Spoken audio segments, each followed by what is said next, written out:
नमस्कार दोस्तों, कैसे हैं आप। मुझे इस लॉकडाउन की अवधि में जो सबसे ज़्यादा मेल आए हैं वो आए हैं कि गुरुजी आप हमें ध्यान के बारे में कुछ बताएं। और दूसरा प्रश्न जो बहुत लोगों ने पूछा है वो है कि चक्र साधना कैसे करें, हम अपने चक्रों को एक्टिव कैसे करें। तो आज हम सबसे पहले ध्यान पे बात करते हैं।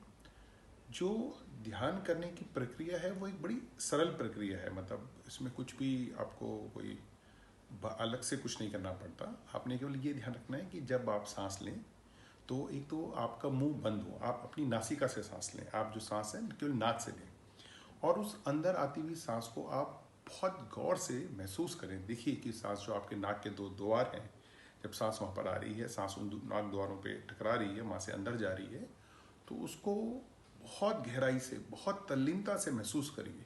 उस स्पंदन को महसूस करिए कि सांस अब आ रही है। और ये स्वाभाविक प्रक्रिया है, ऐसा नहीं है कि आप ध्यान नहीं करेंगे, आप यहाँ पर अपना कंसंट्रेशन नहीं करेंगे तो सांस नहीं आएगी। सांस तब भी जा रही है, नाक से ही जा रही है। बस आपने अपना ध्यान आरोपित करना है। आपने वहाँ पर जब सांस अंदर जा रही है तो आपने अपना सारा ध्यान, अपना सारी चेतना को उसी नाक के बिंदुओं पे संकुचित कर देना है।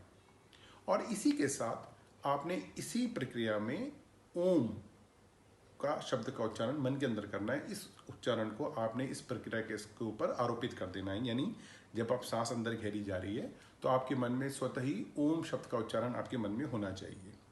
अब जब सांस अंदर चली गई आपके, सांस अंदर जाके शरीर की रक्त नलिकाओं से शरीर के हर सेल तक जाती है सांस। तो इसको कहते, पहला था सांस हमने ली, अब है सांस हमने रोकी। इस प्रक्रिया में ये भी मैंने कहा एक नेचुरल प्रक्रिया है, स्वाभाविक प्रक्रिया है। आपने कुछ नहीं करना है। ये आप सोते हैं तब भी होती है, आपके सोते सोते में भी प्रक्रिया होती है कि आप सांस लेते हैं, फिर सांस अंदर गहरे जाती है। इस प्रक्रिया में जब आप सांस अंदर चली गई, आपने नमः शब्द का उच्चारण अपने मन के ऊपर करना है।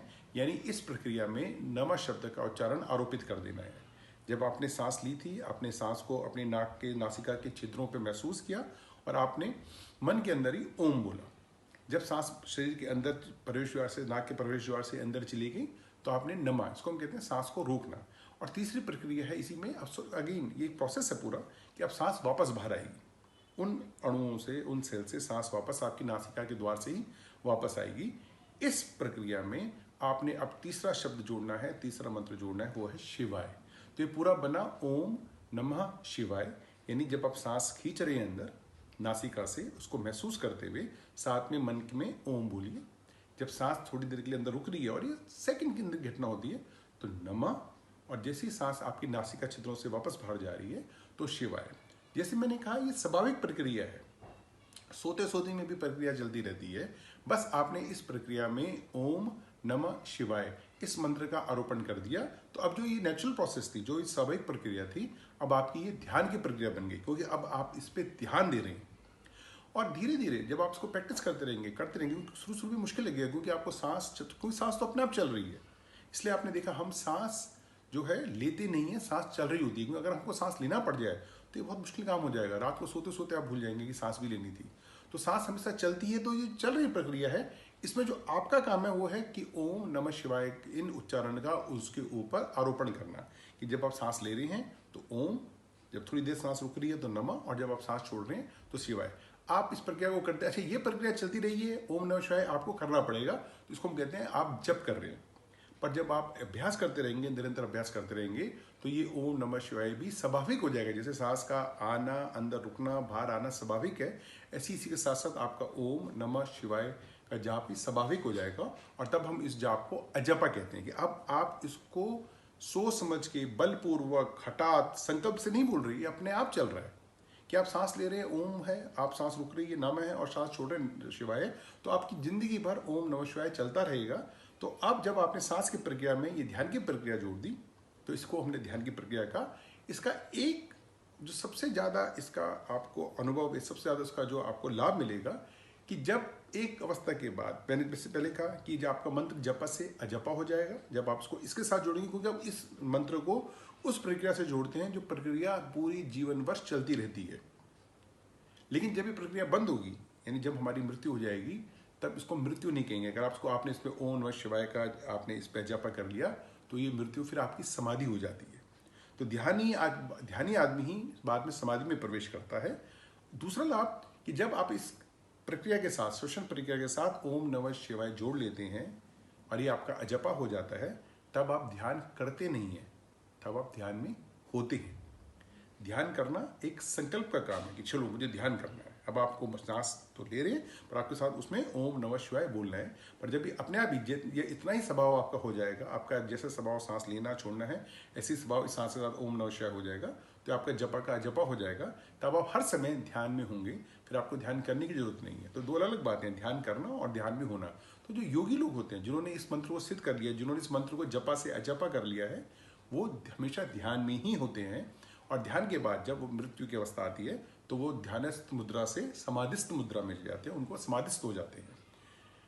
कुछ लोग और धर्म के लोग भी शायद इस वीडियो को सुन रहे हों, वो कहेंगे हम नमः शिवाय क्यों बोलें, तो ठीक है, आप कुछ और बोल लीजिए।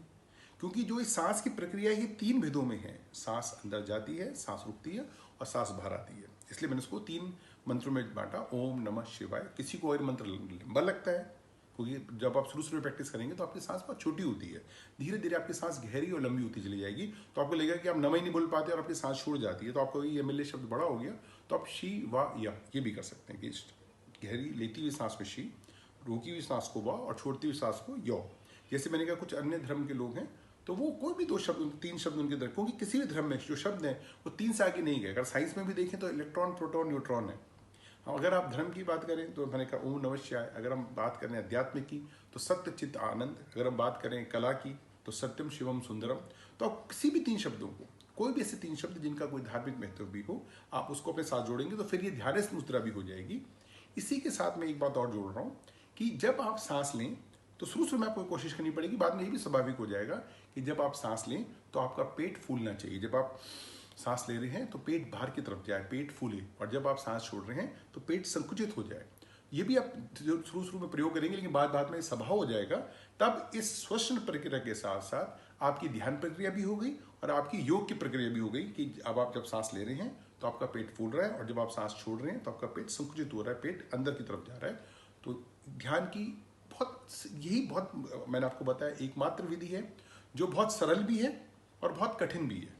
कठिन केवल इसलिए है क्योंकि ये बहुत सरल है। सरल चीज़ें बहुत कठिन हो जाती हैं क्योंकि इसको करने से हमारे अहंकार की पूर्ति नहीं होती। हमें लगेगा, बहुत लोग सुनने वालों के मन में अभी से आगे बस इतना ही, बस यही है ध्यान। हमने तो सोचा पता नहीं क्या करना पड़ेगा, क्योंकि हमारा मन हमेशा कुछ करना चाहता है। हम संकल्प करना चाहते हैं, उपवास करना चाहते हैं, चालीसा करना चाहते हैं, चलिया करना चाहते हैं। ध्यान अगर करना चाहते हैं तो ध्यान एक स्वाभाविक प्रक्रिया है, उसमें केवल ओम नमः शिवाय का आरोपण करिए और हमेशा ध्यानस्थ रहिए। खुश रहो।